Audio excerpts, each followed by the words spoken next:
आज का इंसान, खास तौर पर नौजवान, एक ऐसे दौर में जी रहा है जहां सवाल, तर्क और तहकीक ज़हनी जिंदगी का अहम हिस्सा बन सके हैं। साइंस, टेक्नोलॉजी और सोशल मीडिया ने सोचने का अंदाज बदल दिया है। ऐसे में अक्सर ये सवाल उठता है कि ईमान और शक का आपस में क्या ताल्लुक है। क्या शक ईमान के खिलाफ है या कभी कभी वही यकीन का दरवाजा बनता है। ईमान सिर्फ अंधा यकीन नहीं बल्कि दिल से मानना, जहन से समझना और अमल से साबित करना है। इस्लाम इल्म और समझ के साथ ईमान लाने की तालीम देता है। हर शक गलत नहीं होता। कुछ शक इंसान को सोचने, तलाश करने और सच्चाई तक पहुंचने पर मजबूर करते हैं, लेकिन वो शक जो जिद, इनकार और गुमराही की तरफ ले जाए, ईमान के लिए नुकसानदेह होता है।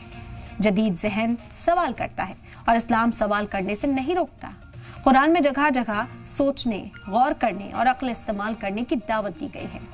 इस्लाम सिखाता है कि इल्म हासिल करो, नेक लोगों की सोहबत इख्तियार करो और अल्लाह से रहनुमाई मांगो। यही रास्ता शक से यकीन की तरफ ले जाता है। ये कहा जा सकता है कि शक हमेशा ईमान का दुश्मन नहीं होता।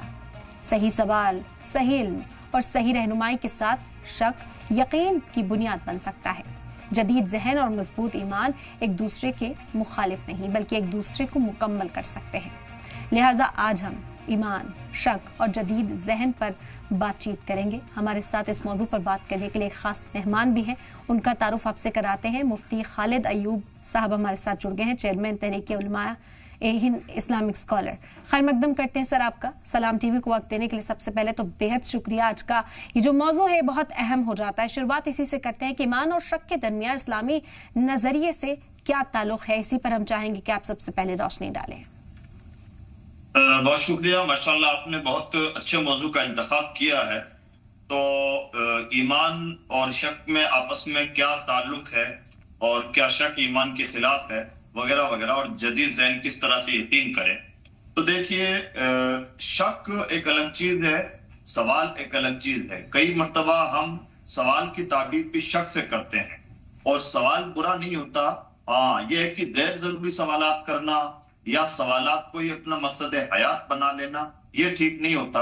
बल्कि सवाल को कुरान हदीस पाक में आधा ईमान करार दिया, आधा इल्म करार दिया गया। तो इंसान जितना ज्यादा सवाल करता है, सवाल से ही जवाब निकल के आता है, जवाब से इंसान का इल्म मजबूत होता है या उसे इल्म हासिल होता है। लिहाजा ये कोई बुरी चीज नहीं है। तो इसी की ताबीर मैं समझता हूं कि हमने यहाँ पर शक से की है। शक कई मर्तबा यानी सवाल पैदा होना, ये इल्म का दरवाजा है। इससे मालूमात हासिल होती है और मालूमात में पुख्तगी आती है। इस्लाम इस तरह की बातों से कभी नहीं रोकता, बल्कि जब हम कुरान पाक का मुताला करते हैं तो कुरान पाक की इब्तदा ही होती है ला रैब फी। कुरान मजीद वो किताब है जिसमें शक है ही नहीं, और शक है ही नहीं इसका मतलब क्या है? इसका मतलब यह है कि ये किताब जो भी बातें करती हैं यकीन की बातें करती हैं, और ये सच है। खुली किताब है कुरान पाक, बहुत यकीनियात की बातें करती हैं, बहुत मजबूत बातें करती हैं। नंबर 2, कुरान पाक में खुद कई एक सवालात कोड किए गए, सवालात इंसानों से किए गए, इंसानों को सवालों के लिए उकसाया गया। जगह जगह अंदाज होता है कुरान पाक का, अफला ताक़िलून, अफला ततदब्बरून, ए इंसानों क्या तुम गौर फिक्र से काम नहीं लेते, क्या तुम सोचते नहीं, क्या तुम अकल नहीं रखते। सहाबाए किराम हुजूर नबी करीम सल्लल्लाहु अलैहि वसल्लम से जो सवालात करते थे, कुरान पाक ने उस सवालात को कोट किया और इरशाद फरमाया, यसअलूनका अन, ए नबी आपसे लोग इस बारे में सवाल करते हैं। जैसे यसअलूनका अनिल महीद, यसअलूनका अनिर रूह, आपसे इंसान लोग पीरियड के बारे में पूछते हैं, आपसे लोग रूह के बारे में सवाल करते हैं। यसअलूनका अनिल अहिल्ला, आपसे लोग चांद के मुतालिक सवाल करते हैं कि चांद घटता बढ़ता क्यों है। तो इस तरह के बहुत सारे सवालात। एक जगह फरमाया वइदा सालका इबादी अन्नी फइन्नी करीब, आपसे लोग ये सवाल करते हैं कि हमारा रब हमसे करीब है या दूर है, तो आप कह दें कि करीब है। तो कुरान पाक सवालात से कभी नहीं रोकता, बल्कि खुद सवाल पेश करता है, फिर उनके जवाबात भी देता है, और बातें ही इतनी यकीन की करता है कुरान मजीद की, शक और सवाल की कई बार गुंजाइश भी नहीं। बिल्कुल।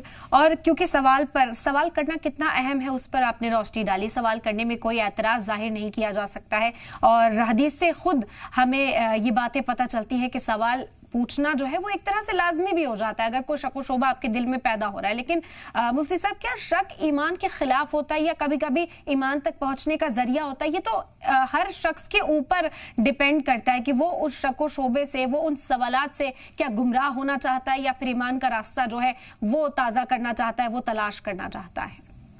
इस्लाम इस सिलसिले में एक वाज़ेह रहनुमाई करता है। एक हदीस पाक में फरमाया गया, तुम्हें जो शक हो उसे यकीन में बदल लो, यानी जो शक है उस शक का इजाला कर लो जी। और उसका फलसफा क्या है? फलसफा यह है कि इंसान के ज़हन में पहले पहले कोई डाउट होता है, फिर अगर उसने वो डाउट अपना क्लियर नहीं किया, किसी जानकार से नहीं पूछा, जैसा कुरान पाक में रहनुमाई फरमाएगी, फस्अलू अहल ज़िक्र इन कुंतुम ला तअलमून, अगर तुम्हें किसी चीज का इल्म नहीं है तो इल्म वालों से पूछ लो। तो ये कुरान पाक का उसूल है कि सवाल आप कीजिए, आपको जो चीजें नहीं मालूम है वो कीजिए, आपको अगर कोई चीज किसी चीज में डाउट है तो अपना डाउट क्लियर कीजिए। हाँ, उस शक को रहने मत दीजिए, उस शक को यकीन में बदलने की कोशिश कीजिए। हदीस पाक में भी फरमाया गया, जिन चीजों में शक हो उन्हें उन चीजों में बदल दो जिनमें शक ना हो, यानी यकीन में बदल दो। तो इस्लाम ये कहता है कि किसी इंसान के ज़हन में सवाल पैदा होना या किसी चीज को लेकर के डाउटफुल हो जाना, ये कोई बहुत अनोखी चीज नहीं है, हमारी अक्ल का तकाजा है, नेचर का हिस्सा है, आदतन ऐसा होता ही होता है, सबके साथ होता है। इवन ये कि नबियों के साथ होता है। जैसे हजरत सैयदना इब्राहिम खलीलुल्लाह अलैहि सलाम ने अल्लाह रब्बुल इज्जत से सवाल किया, रब्बी अरिनी कैफ तुह्यिल मौता, परवरदिगार मुझे दिखा कि तू मुर्दों को कैसे जिंदा करता है। तो हजरत इब्राहिम अलैहि सलाम ने सवाल किया ना, तो अल्लाह ने इरशाद फरमाया, काल अवलम तुमिन, इब्राहिम क्या तुम्हारा ईमान नहीं कि मैं मुर्दों को जिंदा कर सकता हूँ? काल बला वलाकिन लियत्मइन्ना कल्बी, तो उन्होंने फरमाया, क्यों नहीं मेरे रब, मैं ईमान रखता हूं कि तू मुर्दों को जिंदा कर सकता है, लेकिन मैं इसलिए ये बात कह रहा हूं या मैं इसलिए देखना चाहता हूं, लियत्मइन्ना कल्बी, ताकि मेरा दिल मुतमईन हो जाए।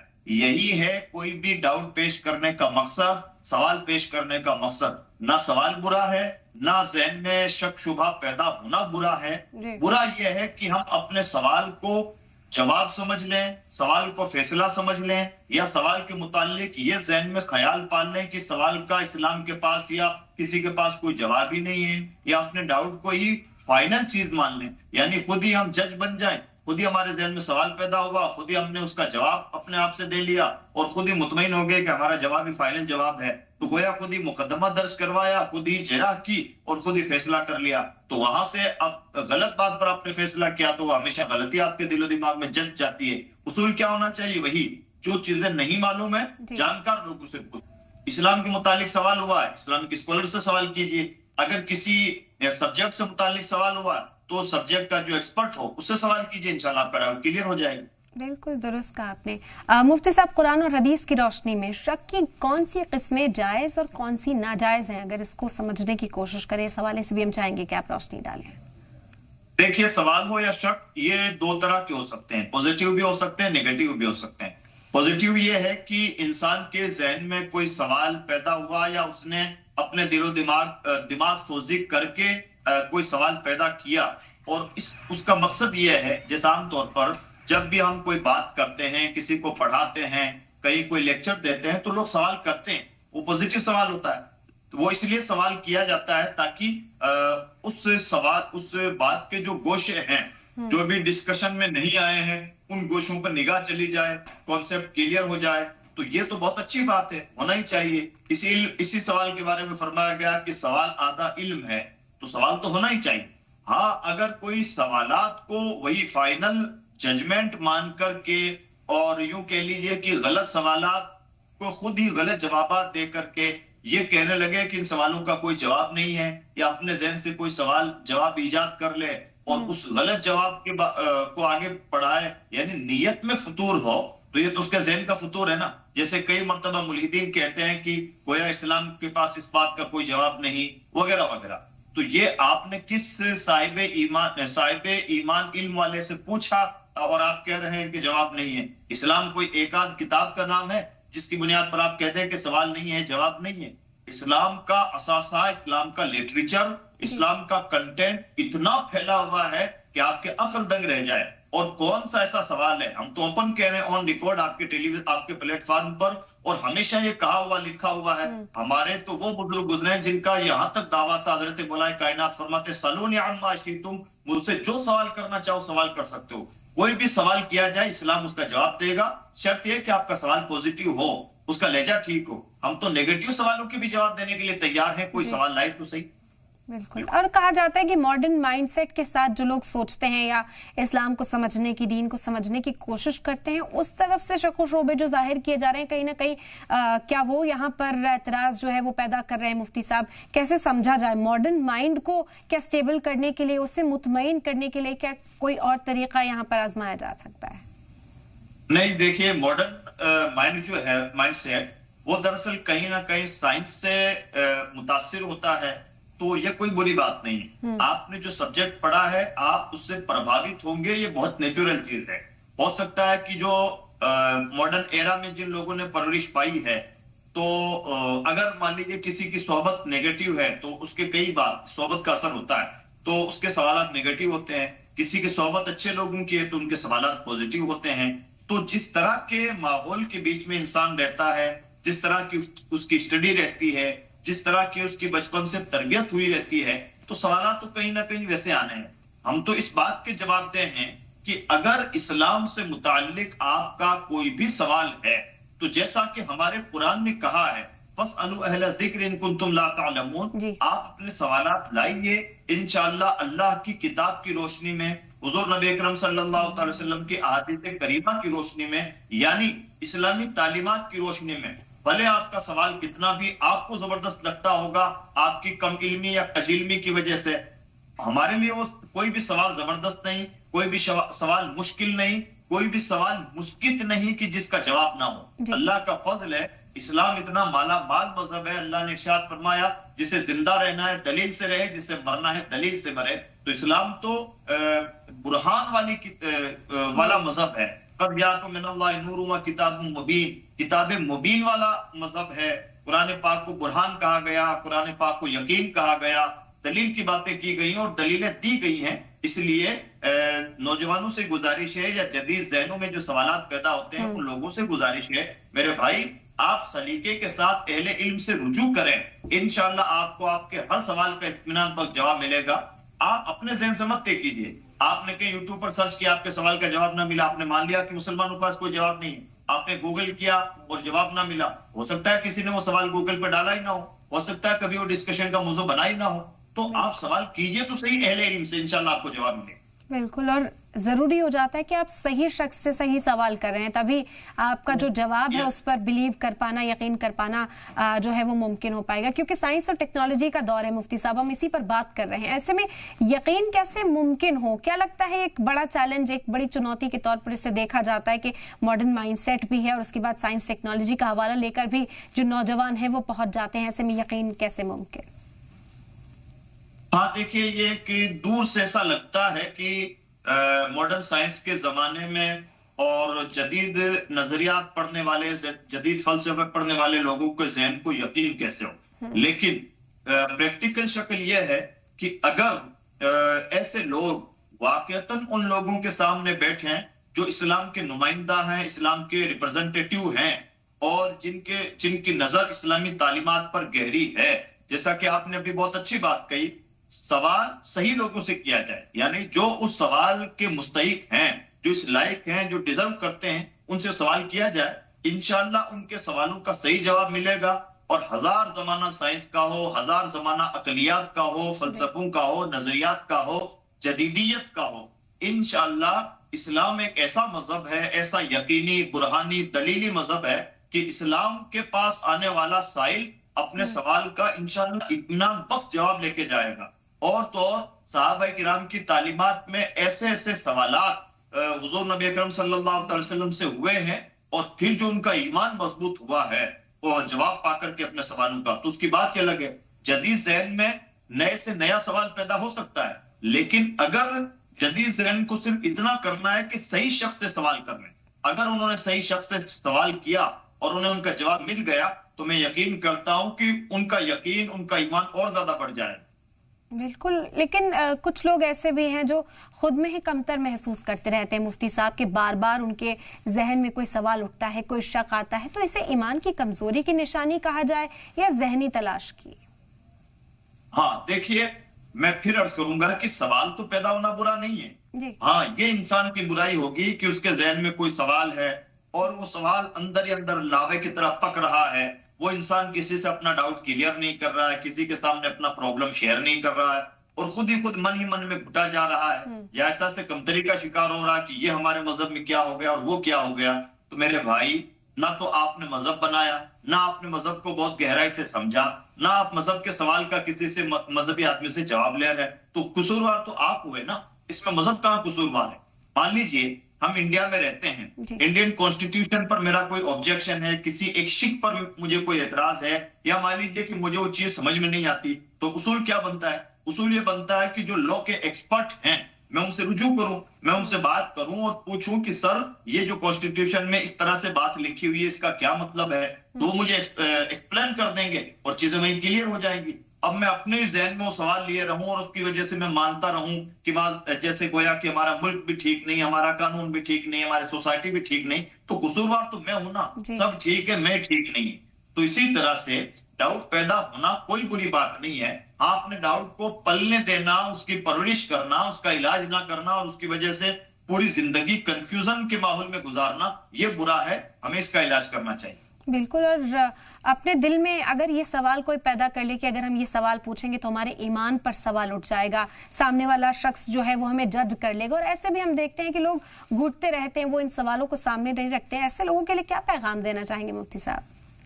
ये बात आपने बहुत अहम कही, क्योंकि ये पढ़े लिखे लोगों की तो बात नहीं है।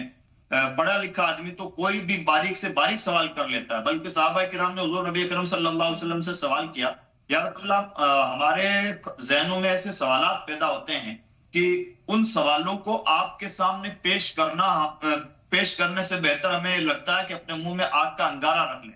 यानी वो बताना ही चाहते थे कि बहुत सेंसिटिव क्वेश्चंस हमारे जहन में पैदा होते हैं। तो हुजूर ने फरमाया हाँ हाँ क्यों नहीं, ऐसा होता है। और फिर आपने खुद ही एग्जाम्पल दिए कि हो सकता है तुम्हारे जहन में ये सवाल पैदा हो, ये सवाल पैदा हो, ये सवाल पैदा हो कि इसको अल्लाह ने पैदा किया, उसको अल्लाह ने पैदा किया, उसको अल्लाह ने पैदा किया, तो अल्लाह को किसने पैदा किया। यानी हुजूर ने पढ़ करके उनके सवालों को जो उन्होंने किए भी नहीं थे एग्जाम्पल से समझाया और ये बताया कि मेरे भाई कोई भी सवाल पैदा हो सकता है, नाजुक से नाजुक सवाल पैदा हो सकता है। जहन में सवाल पैदा होना बुरा नहीं है, बल्कि सवाल पैदा होना तो ईमान की निशानी होती है। आप अपना सवाल सामने रखिए तो सही। एग्जैक्ट वही बात मैं कहना चाहूंगा उन नौजवानों से कि मेरे भाई सवाल करने से ईमान कमजोर नहीं होता, सवाल करने से आपका ईमान डाउटफुल नहीं होता, सवाल करना बुरा नहीं है। आपकी नीयत नेक है, आपके जहन में जो सवाल पैदा हुआ है आप उस सवाल के माहिरों से सवाल कीजिए। यहाँ पर एक बात मैं जरूर कहना चाहूंगा, वही बात जो आपने कही कि उस शख्स से सवाल किया जाए जो सवाल का अहल है। होता क्या है, हमारे जहन में सवाल पैदा होगा, हमने अपने ही जैसे किसी अपने दोस्त से सवाल कर लिया। भाई जिस तरह से हमारे पास सवालों का जवाब नहीं, हमारे दोस्त के पास भी सवाल नहीं, जवाब नहीं, अगर वो हमारे जैसा है तो होना क्या चाहिए, बहुत जबरदस्त आलिम दीन से। या मान लीजिए सवाल पैदा हुआ, हमारे अपने मोहल्ले के इमाम, नॉर्मल इमाम साहब है, कोई बहुत जबरदस्त आलिम दीन नहीं, हमने उनसे सवाल किया और मान लिया कि हमारे इमाम साहब जवाब नहीं दे पाए तो गोया कि दुनिया में कोई जवाब नहीं दे पाएगा या इसका जवाब ही नहीं है। तो मेरे भाई बात यह नहीं है कि आपके सवाल का जवाब नहीं है, बात यह है कि आपने सवाल वहां किया ही नहीं जहां से आपको जवाब नहीं दे कच्चे। मान लीजिए वही लॉ के बारे में, इंडियन कॉन्स्टिट्यूशन के बारे में मेरे जहन में कोई सवाल पैदा हुआ। अब मैं मान लीजिए एक नॉर्मल वकील साहब से वो सवाल करूं जो मान लीजिए बेचारे मामूली से प्रैक्टिस करने वाले हैं, तो वो क्या मेरे सवाल को एक्सप्लेन कर पाएंगे? या एक रास्ता चलते आदमी से मैं वही सवाल कर लूं और फिर मैं मान लूं कि जनाब ये जो मेरे जहन में डाउट पैदा हुआ था यही मजबूत है और इंडियन कॉन्स्टिट्यूशन गलत है या कमजोर है, तो मेरे जहन की गलती है, मैंने सवाल ऐसे लोगों से किया ही नहीं जिनसे सवाल किया जाना चाहिए। तो सवाल कीजिए, जरूर कीजिए, सवाल करने के बारे में कभी डरिए मत, हाँ कीजिए उन्हीं से जिनसे करना चाहिए। बिल्कुल बिल्कुल दुरुस्त कहा मुफ्ती साहब, क्योंकि आपने अपना तजुर्बा भी यहाँ पर शेयर किया है और लोगों को ये पैगाम भी हम दे रहे हैं कि आप किससे पूछें, किससे अपने डाउट्स जो हैं वो क्लियर करें।